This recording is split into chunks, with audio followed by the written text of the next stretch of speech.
April 1944 smelled like hot oil and wet earth. In a hedgerow lane outside a nameless French village, a low, open-topped silhouette idled beneath clipped hawthorn, its commander's throat mic pressed flat against a scarf, stiff with frost. 20 tons of Buick steel waited on the twitch of a driver's boot. The men inside did not believe in heroism the way posters advertised it. They believed in angles, radios, and the brief mathematical mercy of first shot. When the order came, the M18 Hellcat did what it had been built to do in 1943. It turned gasoline into position faster than German optics could catch up, and it lived because it refused to stand still long enough to be measured. A continent away and a season earlier, a rifle rode across a paratrooper's knees in a draughty Ju 52, its 20-round magazine like a saddlebag on the receiver's flank. The Fallschirmjäger had asked industry for something that did not exist, a select-fire weapon a single man could jump with and immediately fight with, accurate like a marksman's rifle yet savage when the selector flicked down. What Rheinmetall Borsig delivered was the FG-42, straight-line stock to tame recoil, pistol grip for control, bipod for self-support, optics mount without apology. Closed bolt precision in semi-auto, open bolt stamina in full. Born in the same crucible that produced the Hellcat, it was a rifle that taught doctrine as much as it fired bullets. Between 1943 and 1945, these two designs, an American hot rod tank destroyer and a German paratrooper rifle, wrote the same lesson in different dialects. Industrial logic over romantic tactics. The Hellcat's thin armour was not a flaw to be excused, but a trade honestly made. Protection would come from speed, silhouette, and radio-tight choreography, shoot, smoke, scoot, repeated until it felt like reflex. The FG-42's weight and complexity were not extravagance, but a thesis that ergonomics, controllability, and immediate individual firepower could buy time for airborne troops who landed scattered and alone. Each machine made a promise to the soldier. I will let you do the right thing faster than the enemy can do the wrong thing to you. The stakes were not academic. On winter roads around Bastogne, Hellcats of battalions like the 705th learned that a 76mm gun, a disciplined loader, and a driver with nerves could turn Panthers into problems with solutions, if the American vehicle arrived on the Panthers' flank before the German gunner's range card caught up. In September, fog at Arracourt, speed and radios were armour. Positions pre-named on grease-penciled overlays became ambushes that seemed to appear where German maps said American guns could not be. Maintenance logs, final drives swapped in mud, torsion bars replaced under blackout, tell the quiet cost of that speed. The M18 survived because its crews treated movement as protection and doctrine as survival. The FG-42 was the other half of the same argument. Crete had taught the Fallschirmjäger that pistol-caliber submachine guns and scattered crates of heavy weapons were a death sentence. The new rifle answered with engineering discipline. By driving the bore, bolt and butt into a straight line and splitting its firing modes, closed bolt for accuracy, open bolt for heat, Louis Stange's design made full-power 7.92 by 57mm recoil behave well enough to matter. In ruined streets at Anzio or between shattered trunks in the Hürtgenwald, a single paratrooper could emplace his bipod on a windowsill, take 2 clean semi-automatic shots into a loophole, then hose a crossing with short, controlled bursts to move his squad through. The rifle's influence reached past its production numbers. It normalized pistol grip ergonomics, straight-line stocks, optics-ready receivers, and the idea that an individual soldier should carry a weapon that collapses rolls rather than waits for support to arrive. The record is clear about both machines because the record was kept by institutions that counted. U.S. Tank Destroyer Center evaluations, battalion after-action reports, and ordnance summaries recorded the Hellcat's virtues and vices with the same unemotional appetite for data that kept P-38 production ledgers and pilot debriefs honest. German airborne field manuals, factory drawings, and post-war interrogations logged what the FG-42 could do and what it demanded in return. The Air Force Historical Research Agency and National Archives preserve the tone of the era. Terse, comparative, unwilling to mistake spectacle for effect. When veterans gathered decades later, Hellcat drivers who swore by reverse gear survival, paratroopers who still tapped a straight-line stock as if it could purr, their stories lined up with the paperwork. What changed, because of these two designs, was not just how specific battles were fought, but how a generation of soldiers and engineers thought about fighting. On the armour side, the Hellcat confirmed that position is armour when radios stitched dispersed guns into a single intent. Its doctrine, ambush, displacement, tempo, survived in every shoot-and-scoot field manual and every post-war gunnery range that treats movement as a protection measure, not a luxury. On the small arms side, the FG-42 foreshadowed the assault weapon logic modern infantry takes for granted. Controllability first, ergonomics as combat power, optics as standard, and roles collapsed into the hands of the man who has to cross the next doorway. Industrial logic made both possible. American factories collateralized the Hellcat's bet on speed with parts, fuel, tires, and training, an ecosystem where a broken final drive on Tuesday could be a road march on Wednesday. German industry, even under strain, used precision and thoughtful machining to cram two firing philosophies into one rifle and deliver a weapon whose features echo in later designs. In both cases, the battlefield honoured what the factory enabled, machines that let ordinary men survive by doing ordinary things quickly and correctly. This is the frame for what follows. The M18 Hellcat and the FG-42 were not curiosities. They were arguments, in steel and wood and gasoline, that the shortest path between intention and effect wins wars. 1943 to 45 was the crucible. The lesson outlived it. The doctrine that birthed the M18 Hellcat began, as so many American ideas of 1942 did, with fear of the wrong war. The US Army's Tank Destroyer Board, formed in the wake of German armoured breakthroughs in France, saw Panthers not as peers to be matched, but as predators to be hunted. The answer, they decided, was not thicker armour or bigger guns, but speed and surprise. Mobility would replace mass. In the official phrase of the Tank Destroyer Centre at Fort Hood, seek, strike, destroy. The designers at Buick took that literally. When the board issued its requirement for a fast, gun-armed vehicle capable of 55 miles per hour on roads, industry responded with disbelief. Tanks, even light ones, simply didn't move that fast. But Buick's chief engineer, Andrew K. Brown, and his team treated the challenge not as armour design, but as automotive engineering. They built the M18 around a powertrain, not a turret, a tank destroyer conceived like a race car. The vehicle that rolled off the drawing boards at Flint, Michigan in early 1943 was as much Detroit as it was Fort Knox. A low, open-topped 20-ton machine with a radial aircraft engine, a 4-speed transmission, and a promise that it could outrun trouble. At its heart sat the Continental R975C4, a 9-cylinder, 400-horsepower radial originally built for aircraft. Mated to Buick's own transmission and torsion bar suspension, it turned the M18 into the fastest tracked armoured vehicle of World War II. On paved roads, it could hit 55 miles per hour. On hard dirt, over 45. Crews joked that it would pass anything on tracks and most things on wheels. Speed was armour.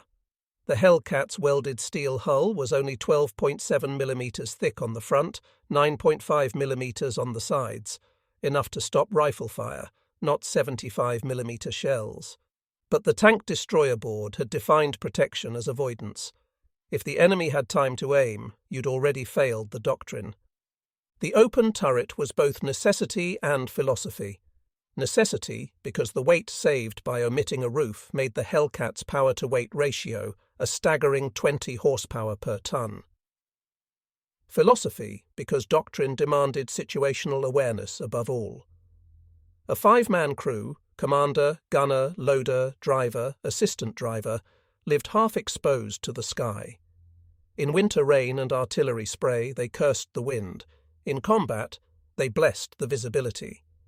Mounted in that open turret was the M176mm gun, the same weapon later found on improved Sherman variants. It fired a 15-pound projectile at nearly 2,600 feet per second, enough to punch through 109 millimeters of armor at 1,000 yards with the new HVAP tungsten core ammunition. Against the German Panthers' side or rear armor, the Hellcat's gunnery could be fatal. Against its front, not so much, but doctrine never asked the M18 to fight head-on. Tank Destroyer Command taught a geometry of ambushes, flanking fire, defilade, kill zones pre-registered by map. The calculus was simple: first hit wins. By mid-1943, production at Buick's Flint Assembly Plant and Fisher Body's Grand Blanc Arsenal had reached wartime rhythm. Between July 1943 and October 1944, 2,507 Hellcats were built, each costing roughly $57,500. Each one carried the fingerprints of Detroit's hybrid war industry: Buick engines, Oldsmobile gun mounts, General Motors stamped steel, Firestone rubber track pads. Mechanics who had tuned family sedans now learned to pull radial engines by torchlight. On paper, the M18's 17.7-ton combat weight and 57-mile-per-hour road speed made it a marvel of mobility. In mud and hedgerows, it was a tool of nerve. Crews learned that survival depended on motion and discipline. The kill zone was doctrine turned mathematics. If a Panther required 8 seconds to traverse its turret, the Hellcat had roughly 4 to acquire, fire, and relocate before counterfire. Radio nets, standardized by the SCR 508 set, let entire platoons execute these ambush and withdraw dances like choreography. A well-drilled crew could fire, reverse into cover, and sprint to a secondary position in under a minute. In the ETO, that doctrine was proven the hard way. In September 1944 at Arracourt, the 704th Tank Destroyer Battalion's M18s met German Panthers in fog so thick that engagement ranges shrank below 800 yards. Lieutenant Edwin Leiper's platoon used the Hellcat's speed to leapfrog through tree lines, firing 2 or 3 rounds, displacing and striking again from a different bearing. In a single day, the 704th claimed 15 enemy tanks for the loss of 2 Hellcats. German after-action reports described being attacked by fast-moving American tanks that appeared and vanished before aim could be taken. Speed came at a cost. The Hellcat's thin armour made artillery fragments as dangerous as direct hits. A well-placed MG-42 burst could shred the open crew compartment. Yet, crews accepted the risk as a fair exchange. Mobility was life. Maintenance logs reveal another cost: constant strain on suspension arms and drive sprockets from high-speed travel. Buick service teams in France worked around the clock replacing final drives worn down after 1,000 miles. But even with its mechanical appetite, the Hellcat delivered what no other tracked vehicle could: the ability to be somewhere else before an enemy could react. By late 1944, Tank Destroyer Command's vision was faltering. Doctrine itself was being eclipsed by combined arms reality.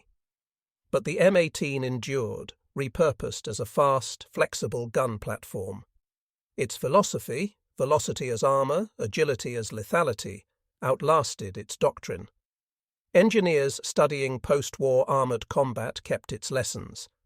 That survivability could come from maneuver, that a tracked vehicle could behave like cavalry. The Hellcat's legacy wasn't its gun or armor, but the truth it embodied from its first sketch at Buick. If you can't be thicker, be faster. If you can't hide, don't stay still long enough to be found. Chapter 2. Baptism by Fire, Hellcats in Italy and the Long Road to France. Approximately 700 words. Italy was a proving ground carved out of mountains, mud, and mistakes. When the first M18 Hellcats arrived there in late 1943 with the 805th and 601st Tank Destroyer Battalions, the men who crewed them were still learning what their new machine could and couldn't do. Doctrine had promised that speed and mobility would trump armour, but Italy punished optimism. Roads were narrow ribbons between stone walls, mountain passes turned to rivers in the rain, and German anti-tank gunners had the luxury of elevation and patience. The Hellcat, designed for high-speed flanking on open plains, found itself crawling uphill in first gear. The first lessons were mechanical. The Continental R975 radial engine, powerful but temperamental, overheated in the Italian summer and gulped gasoline at a rate that made supply officers curse. The torsion bar suspension gave a smooth ride on hard ground, but rocky terrain shook track pins loose and battered final drives. In the field, crews learned the art of field maintenance, replacing road wheels with jacks fashioned from tree stumps, tightening track links by lamplight. Buick's engineers had delivered a thoroughbred. Italy demanded a mule. But when the terrain permitted, the Hellcat's speed and agility changed the rhythm of battle. The open-topped turret that crews first despised soon proved an unexpected gift. In a landscape of ambushes and counter-ambushes, visibility meant survival. Commanders could see and hear the battlefield, the whistle of incoming rounds, the bark of German 70s, and shout corrections faster than any intercom could transmit. "You could smell a pack gun before you saw it," one veteran recalled, "and that half-second saved your life." The M18's 76mm M1A1 gun was the centre of its doctrine, and Italy gave crews a crash course in its arithmetic. The basic round, the M62 armour-piercing capped APC, could penetrate about 88mm of armour at 1,000 yards, enough for Panzer IV and Stu-Gs if hit squarely. The M79 armour-piercing AP shell, simpler but less reliable against sloped armour, was issued in bulk. Then came the prized M93 HVAP, high-velocity armour-piercing. Round, a tungsten-cored projectile capable of punching 120mm at 1,000 yards. Supplies of HVAP were so scarce that platoon leaders rationed them like gold, reserving them for duels with Panthers or Tigers. "We saved the black-tipped rounds for when it really mattered," one gunner said, and prayed the Germans didn't have the first shot. In combat, the Hellcat's doctrine, ambush, shoot, displace, took physical form. Crews learned to use defilade, hiding their hulls behind ridgelines with only the gun exposed. In Italy's broken terrain, that meant positioning on reverse slopes, firing, then backing out under cover of dust or smoke. The open turret made this ballet possible. Loaders and gunners worked by touch and instinct, shouting over the radial engine's roar. They learned to keep their ammunition boxes within arm's reach and to throw tarps over the turret at night to keep rain off the breach. Every fight became an exercise in rhythm. Fire one, reverse, relocate, re-engage from a new line. The Tank Destroyer Battalion organisation amplified this agility. Each battalion consisted of 3 companies of 12 M18 rifles each, supported by reconnaissance jeeps, a headquarters element with radio links, and a maintenance platoon that could rebuild an engine under trees. These units operated semi-independently, attached to infantry or armoured divisions as needed. Their radios, SCR 508 sets that crackled across the mountains, were as critical as their guns. Tank destroyer doctrine lived and died by coordination. One platoon drawing fire, another flanking through olive groves, artillery firing smoke to mask withdrawal. When the net went silent, Hellcats died alone. The open top, while a gift for awareness, was a curse under fire. Mortar fragments, sniper rounds, and even debris from near misses cut down exposed crewmen. In the winter rains around Cassino, men rigged canvas covers, though they trapped fumes and water. Still, no one wanted a roof. A closed turret meant blindness. We lived under the sky, a driver wrote, and that sky tried to kill us, but it also kept us alive. Despite losses, the Hellcat proved its doctrine sound when used correctly. At Anzio, detachments from the 601st destroyed German armour attempting to roll the beachhead, darting from one vineyard to another, firing on the move. The tank destroyer's light weight allowed it to cross bridges that heavier Shermans couldn't. When German units counterattacked through Cisterna, Hellcats turned narrow lanes into killing grounds, firing point blank before racing to the next corner. Every engagement added to a growing body of knowledge that would define the Hellcat's later triumphs in France. Italy taught crews patience, the difference between movement and motion, between speed and recklessness. They learned that survival meant more than horsepower. It required discipline, communication, and a perfect understanding of terrain. By spring 1944, the battalions that had sweated through Italy knew how to make the M18's thin armour irrelevant. They trusted its acceleration, its radio, and their own reflexes more than any thickness of steel. When the Hellcats rolled off landing craft in southern France that August, they were no longer untested machines, but veterans. Their crews had learned to turn mobility into a weapon and exposure into awareness. They had learned that in a war of tonnage, sometimes the best armour was simply the ability to move first, and never stop moving. The snow came early to the Ardennes in 1944, wet, heavy, and full of silence. Beneath it, the roads turned to glass. Engines idled in the dark, tracks hissed over frost, and the men of the 705 Tank Destroyer Battalion waited for a war that was about to come roaring out of the woods. When the German counter-offensive began on December 16th, the 705th was bivouacked near Metz. Within 48 hours they were racing west toward a name that would become immortal: Bastogne.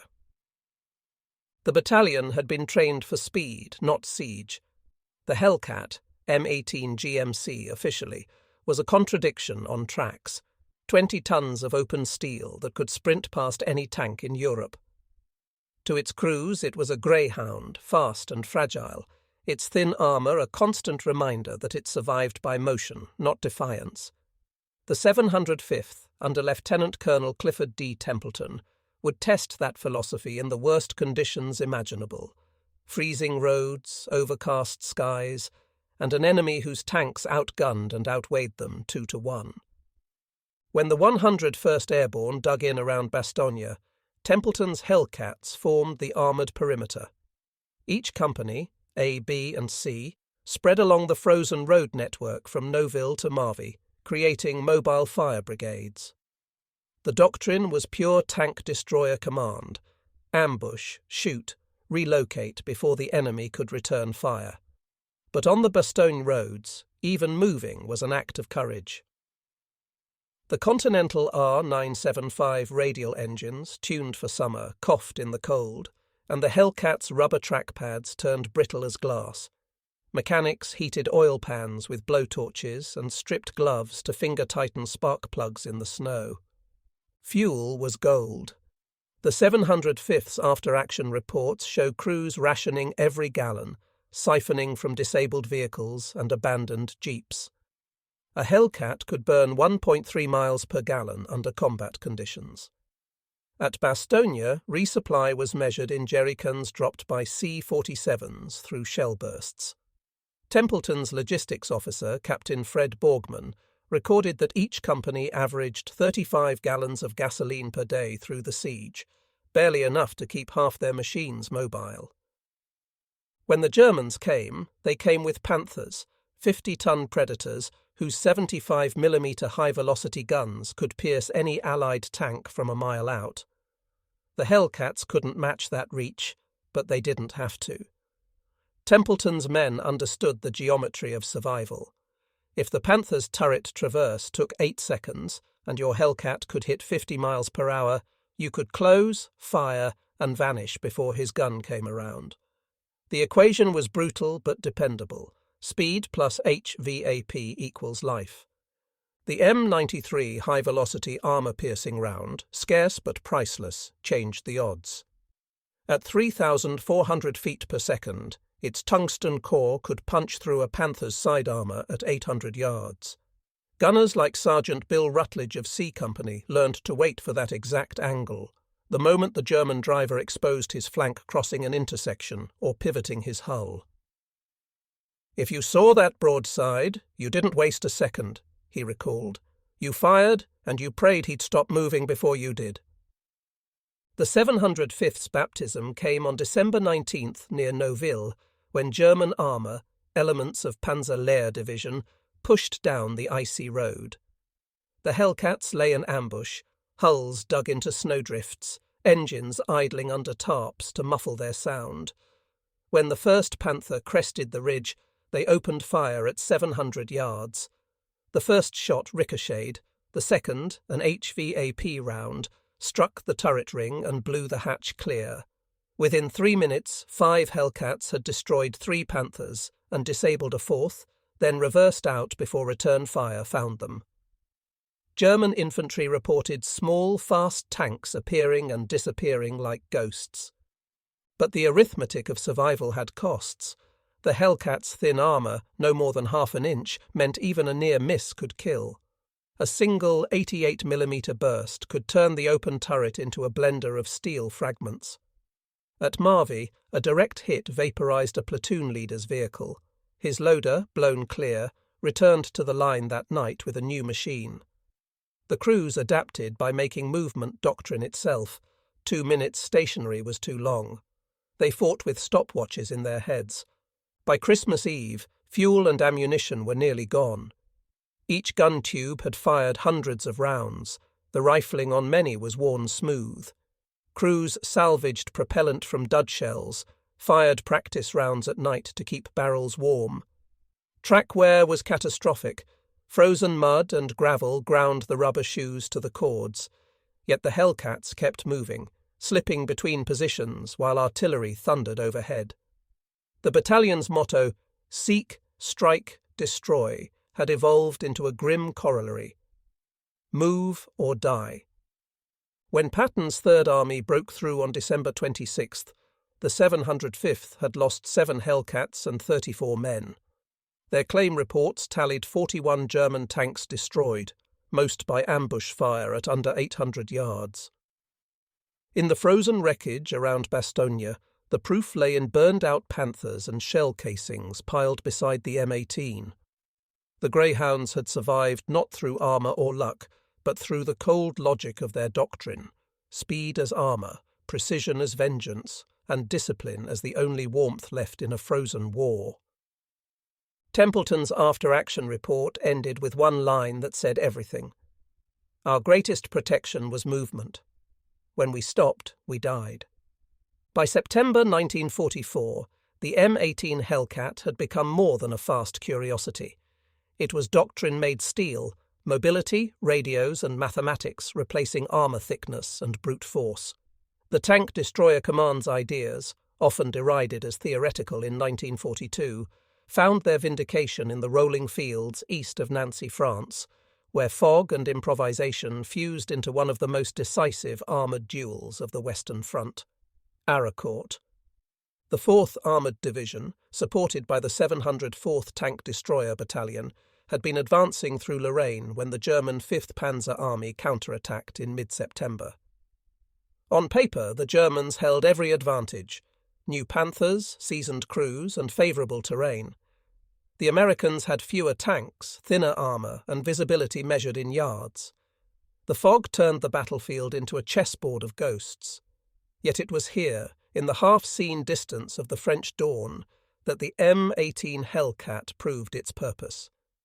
The 704th's commanders, veterans of Italy's hard lessons, had refined their tactics into a system as disciplined as it was deadly. Platoons operated in overwatch pairs, one section hidden and static, another moving in leapfrog fashion. Each kill zone was pre-drawn on a grease pencil overlay, tied into radio nets that linked artillery, scouts, and tank battalions. Movement was pre-planned, not improvised.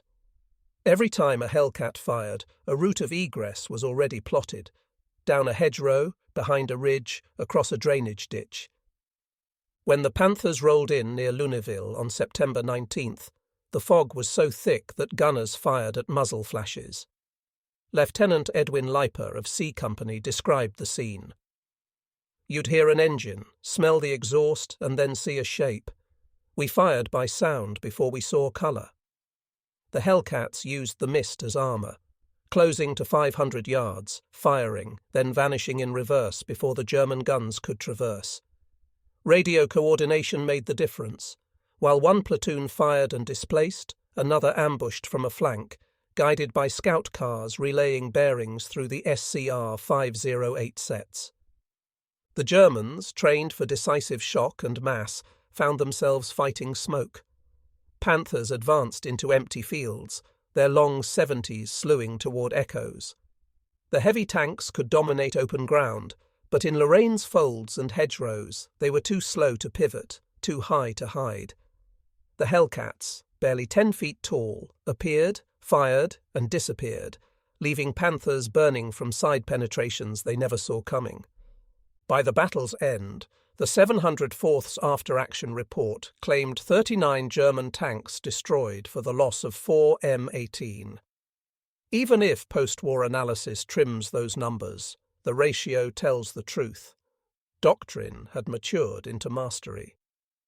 The 76mm M1A1 gun, with the high-velocity HVAP rounds now arriving in greater numbers, could slice through Panther flanks at 800 yards, and crews finally had enough to fire without rationing. The tank destroyer board's central gamble, that speed and coordination could offset firepower, had, for one shining campaign, worked perfectly. The battle also revealed something subtler: the power of radio. Each Hellcat platoon commander carried a headset tuned not just to battalion, but to nearby artillery and infantry frequencies. Fire missions could be called in seconds. When fog lifted briefly on the 21st, 704th crews spotted a German column forming for assault near Réchicourt-le-Petit. Within minutes, coordinated artillery blanketed the area, and Hellcats picked off survivors as they tried to reposition. The M18 had become less a lone duelist and more a node in a web of real-time communication, the first whisper of the networked warfare to come. Crews called it the Lorraine Waltz: fire, move, talk, fire again. In motion, the Hellcat was nearly impossible to hit. Its 400 horsepower radial engine, though fragile, delivered unmatched acceleration. German gunner reports captured after the war describe enemy tanks moving faster than traverse. The open turret gave American commanders panoramic vision, while their opponents peered through narrow slits of armour. For once, fragility had become an advantage. The cost of such mobility was mechanical exhaustion. The 704th logged over 1,200 miles of movement during the Lorraine campaign. Final drives failed, engines overheated, and gun barrels wore smooth from constant fire. Supply trains struggled to deliver gasoline fast enough. Each Hellcat burned up to 150 gallons per day during high-tempo operations. Yet crews considered it a fair exchange. The machine's appetite for fuel was cheaper than men's lives. When the fog cleared over Lorraine, the German armoured counter-offensive had disintegrated. General Patton credited the tank destroyer's speed and daring for breaking the enemy's momentum. German commanders, in post-war interrogations, admitted they had misjudged American tactics entirely. Colonel von Lauchert, who led elements of the 111th Panzer Brigade, said, "We thought your tank destroyers were tanks until we realized they were everywhere at once." Back at Fort Hood, the Tank Destroyer Center sifted through the Arracourt reports with vindicated pride and private doubt. The doctrine had worked when conditions favored it: open terrain, communications, trained crews. But by late 1944, the US Army was already folding the independent destroyer concept into conventional armor units. The Hellcat's triumph had arrived just as its institution was dying. The Ordnance Department's final evaluations were clinical. The M18's mobility exceeded all expectations. Its 76mm gun was effective against most German armour when using HVAP. Its survivability remained dependent on movement and terrain. The engineers called it a pure application of manoeuvre in place of protection. In plainer language, they had built a machine too fast to die, so long as the man inside never stopped moving. At Arracourt, the doctrine had worked. The fog had been armour, the radio a lifeline, and the Hellcat's engine a heartbeat that outran the war itself. When the guns finally went silent, the Tank Destroyer Centre closed its books with a single note that read like an epitaph. The concept is sound. The war has moved past it. But for those who fought in the Greyhounds, the lesson endured. Speed, coordination and precision could turn even the lightest armour into a predator. And for one fog-bound week in Lorraine, that lesson remade the battlefield. Crete was the wound that birthed a weapon. In May 1941, the German Fallschirmjäger, the Luftwaffe's elite paratroopers, descended onto the olive groves and stony fields of the island, expecting a swift coup de main. What they found was a killing ground. Allied defenders, New Zealanders, Greeks and British units, cut them down as they drifted under silk canopies. German planning had imagined lightning seizure of airfields. Instead, paratroopers landed dispersed, burdened by pistols and carbines, while their heavier weapons dropped separately in canisters that often fell miles away. For 2 days, men fought with what they carried: pistols, knives, grenades, against riflemen and machine guns. Of the roughly 22,000 paratroopers committed, nearly 6,000 were killed or wounded. Crete was a victory that felt like a funeral. Out of that bloodletting came an unmistakable conclusion. The Fallschirmjäger needed a weapon that fell with them, not after them. No more disassembled MG-34s packed in drop tubes, no more bolt-action rifles that left a squad outgunned by defenders. The paratrooper had to hit the ground ready to fight with the firepower of an entire infantry section in his hands. In the weeks following Crete, this demand, urgent, emotional, almost heretical, travelled up the Luftwaffe chain of command to General Kurt Student, architect of Germany's airborne forces. His technical section drafted the requirement in cold, bureaucratic language. A lightweight, selective fire weapon combining the range of the rifle with the suppressive capability of the light machine gun, operable by a single paratrooper immediately upon landing. Behind that sterile phrasing lay a vision born of blood, a gun that could erase the helplessness of Crete.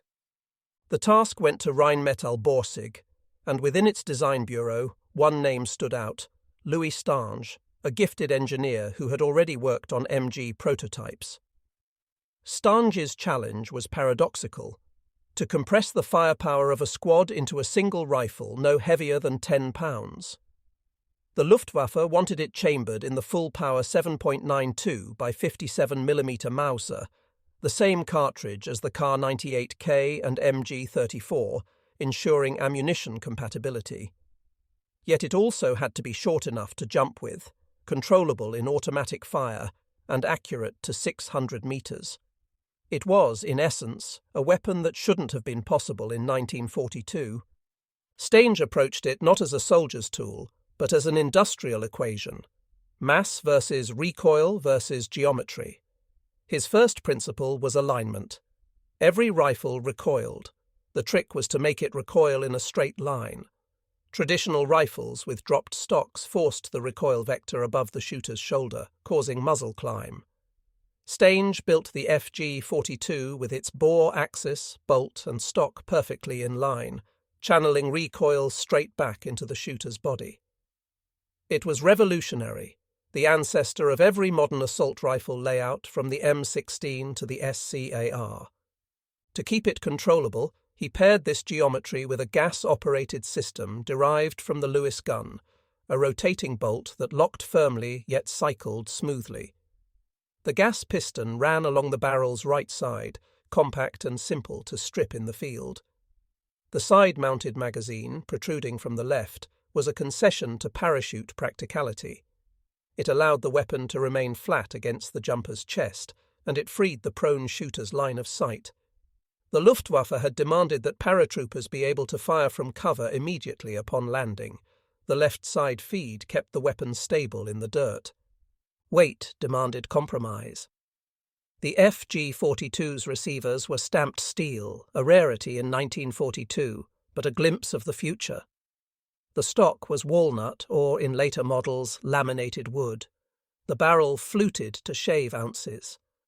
Empty, it weighed around 9.2 pounds, lighter than the Browning automatic rifle and half the mass of the MG-34 it was meant to replace. Yet it fired the same cartridge at 2,500 feet per second. The early pattern's cyclic rate, 900 rounds per minute, was punishing, often climbing to over 1,000 in tests. Later variants slowed this to a manageable 750, but the gun's character remained feral, powerful, elegant, and demanding. Stange's second insight was modularity.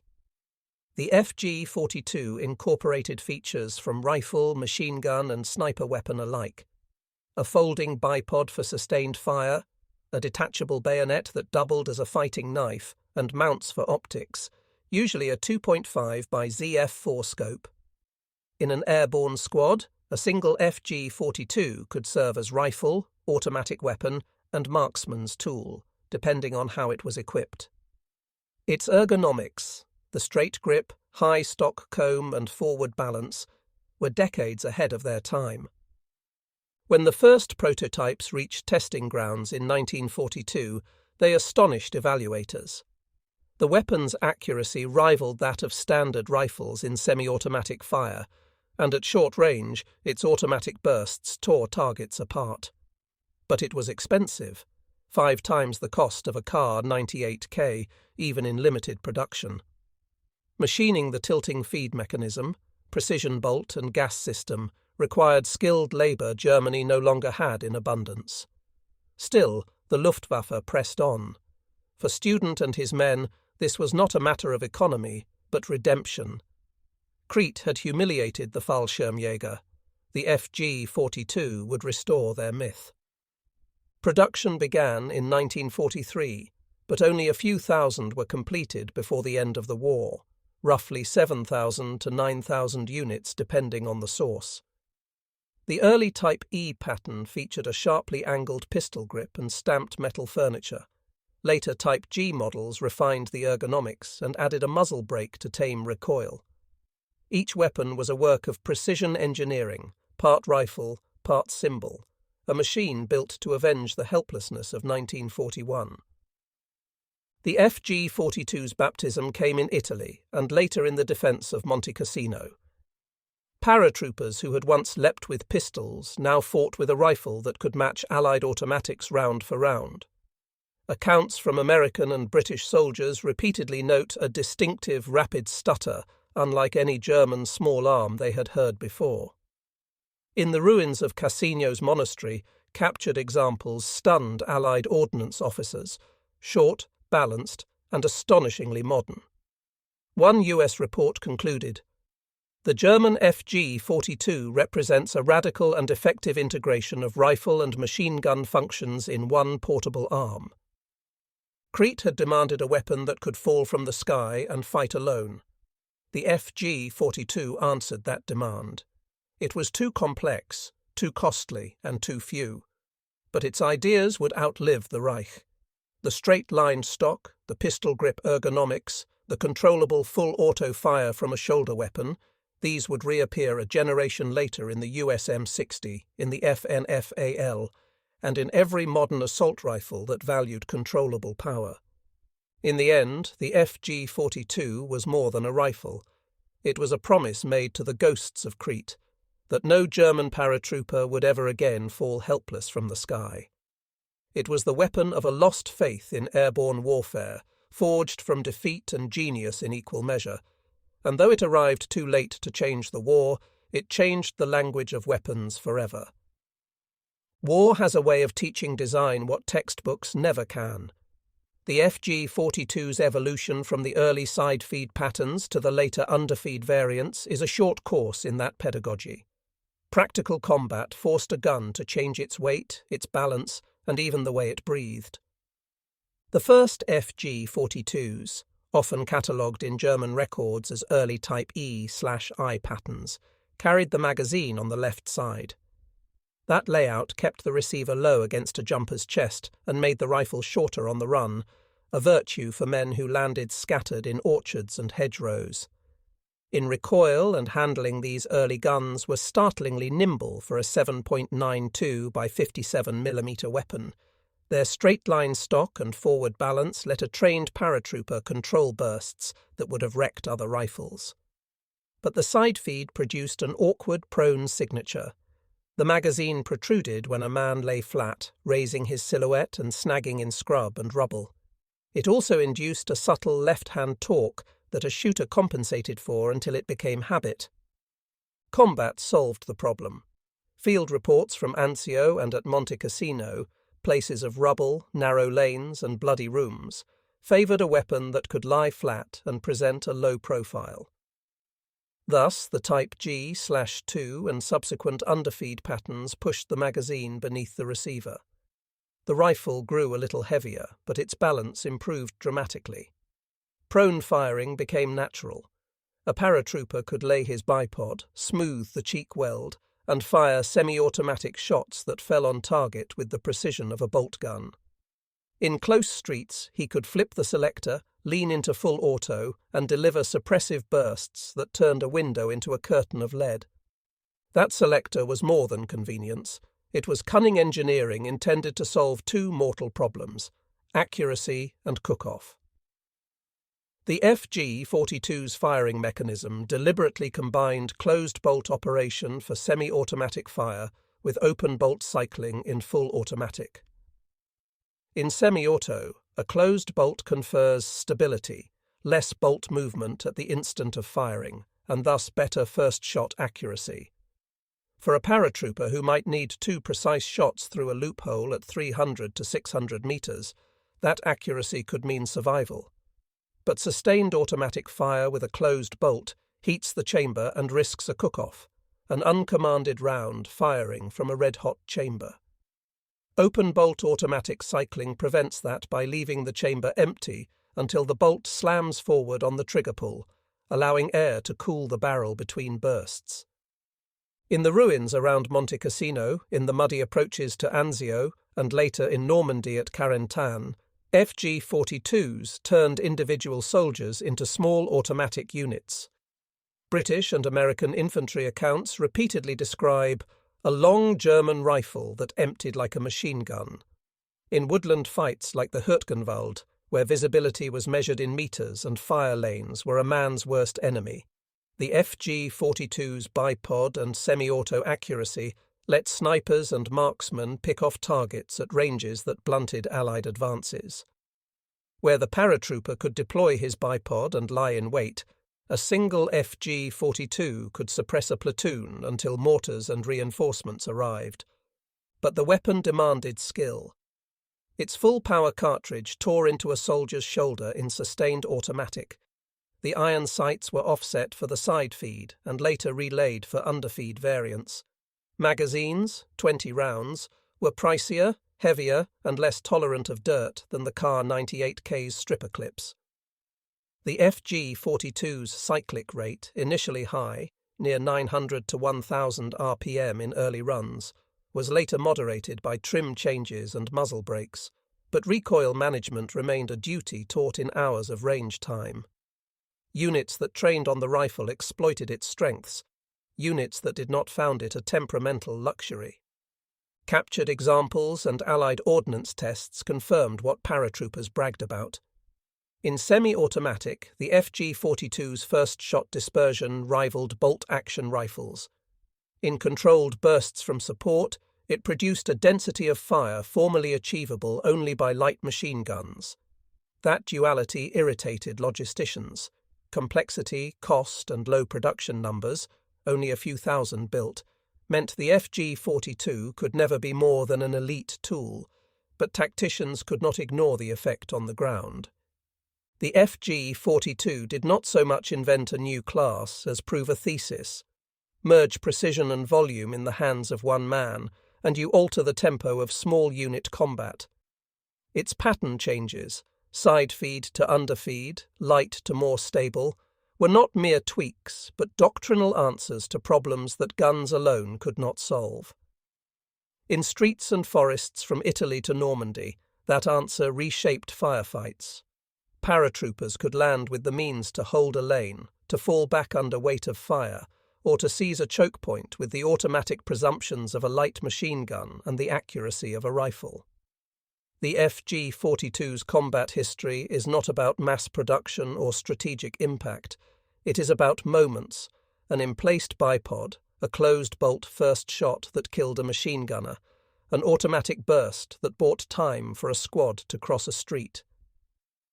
In those moments, the weapon turned a solitary soldier into a small, lethal unit, and for that reason its ideas would echo long after the last examples were dismantled.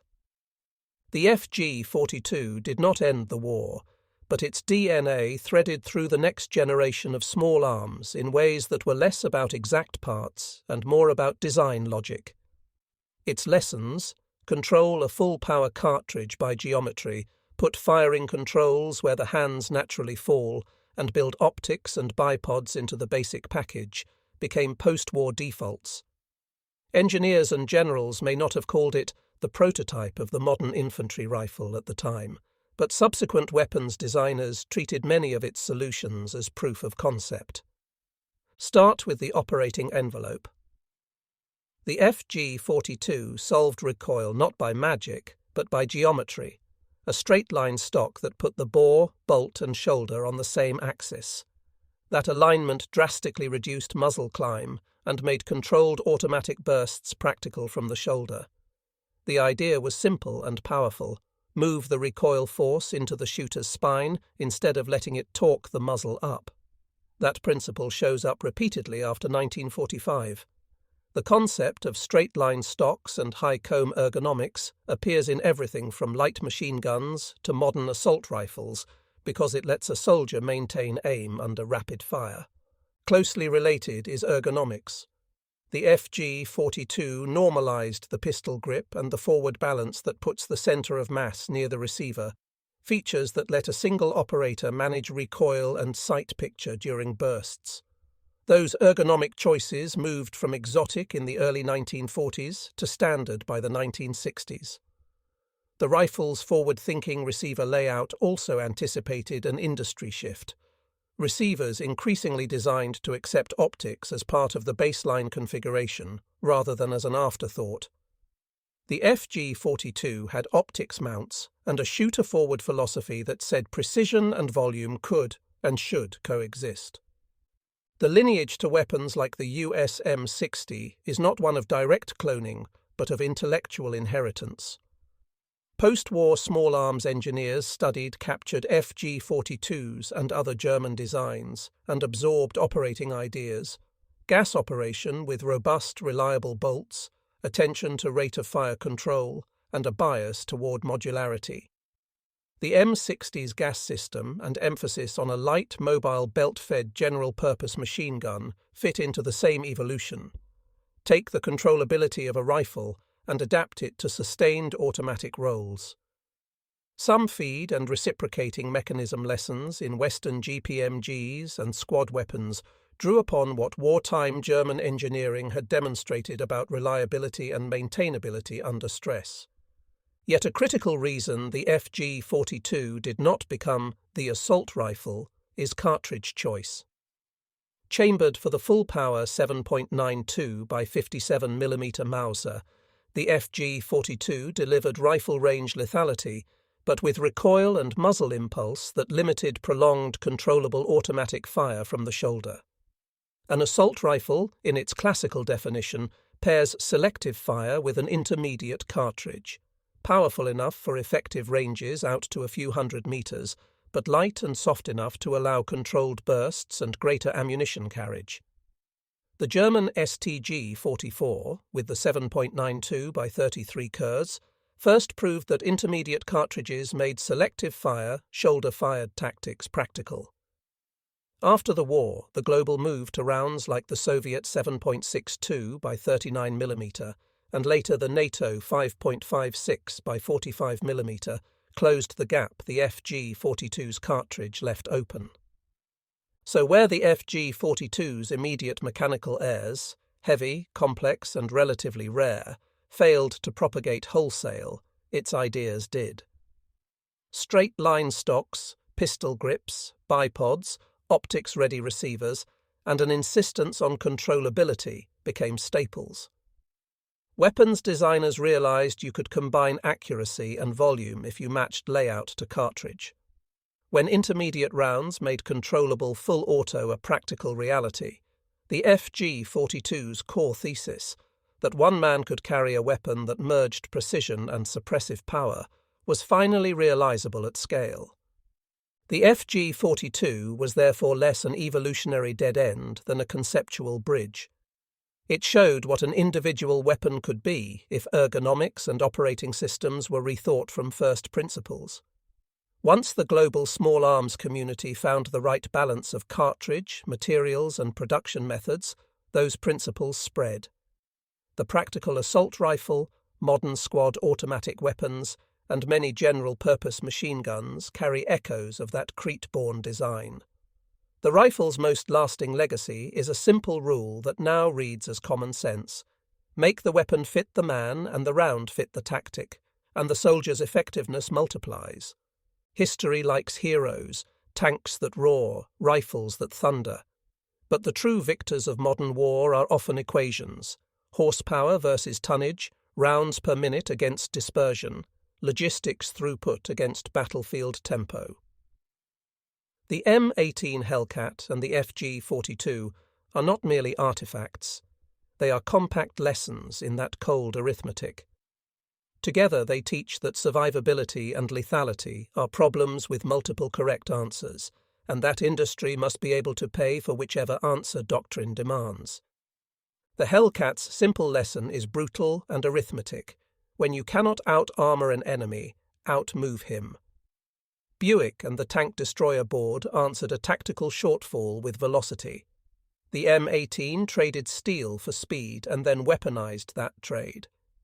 Rather than absorb a hit, it changed the probability of being hit at all. In the calculus of combat, a target that can sprint from one defilade to another with disciplined timing has a radically lower expected casualty rate than a heavier vehicle that waits to be found. That principle, mobility multiplied by precision, coordinated through radios and pre-planned displacement routes, still drives armoured thinking today. Rapidly shifting angles of engagement, short windows for engagement, and tempo as protection are central to mechanized doctrine from NATO drill halls to urban counterinsurgency tables. But speed alone is hollow without the arithmetic of lethality. The Hellcat's 76mm gun and the arrival of HVAP rounds converted fleeting opportunities into decisive effects. That marriage, velocity to avoid, firepower to kill when a fleeting angle appears, is the recipe modern armoured forces still use. Contemporary concepts such as shoot and scoot artillery, active protection systems that reduce the need for thick passive armour, and deep strike by light armoured formations all trace intellectual ancestry to the Hellcat's trade-offs. When industry provides fuel, parts and training, doctrinal bets on movement become practical weapons. The FG-42 teaches a different but complementary lesson. Ergonomics and controllability are combat multipliers. Its straight-line stock, pistol grip, bipod, and dual-mode firing system were not stylistic flourishes. They were deliberate answers to one platoon-sized problem. Crete's lesson, that soldiers must land and be ready to fight without waiting for bulky support, demanded a weapon shaped to a human body and a tactical reality. The FG-42's design argued that a weapon's geometry can tame recoil sufficiently to make automatic fire useful to an individual soldier. That logic matured into the modern insistence that a rifle be an extension of the shooter. Balance, control, sighting, and modularity matter at least as much as caliber. There is also a meta-lesson. Doctrine must fit industry. The Hellcat succeeded because American manufacturing could supply engines, tyres, ammo, and trained mechanics in quantity.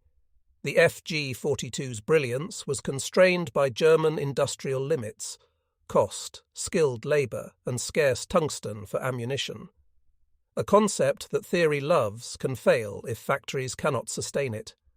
Conversely, an industrial base that can mass-produce a modestly complex product will warp doctrine toward whatever that product enables. Post-war militaries learned this the hard way. Procurement choices steer tactics as surely as generals do. Finally, both machines show that innovation often arrives as answer to embarrassment, Crete's carnage, Bastogne's frozen roads, and that practical solutions outlive romantic doctrine. The Hellcat's sprint and the FG-42's controllable power are not mere footnotes, they are maps. One points toward manoeuvre, networking, and tempo as armour. The other points toward human-centered weapon design and the virtues of controllability over raw ballistic size for many battlefield roles. In the end, their greatest common teaching is humility. Technological advantage is not the same as tactical advantage unless it matches organization, training, and supply. Build machines the factories can support, train men to use them within a clear doctrine, and let arithmetic, not mythology, dictate where you place your bets. The Hellcat and the FG-42 are, in steel and wood, reminders that wars are solved not by singular heroics, but by the patient calculus of movement, fire, and sustainment.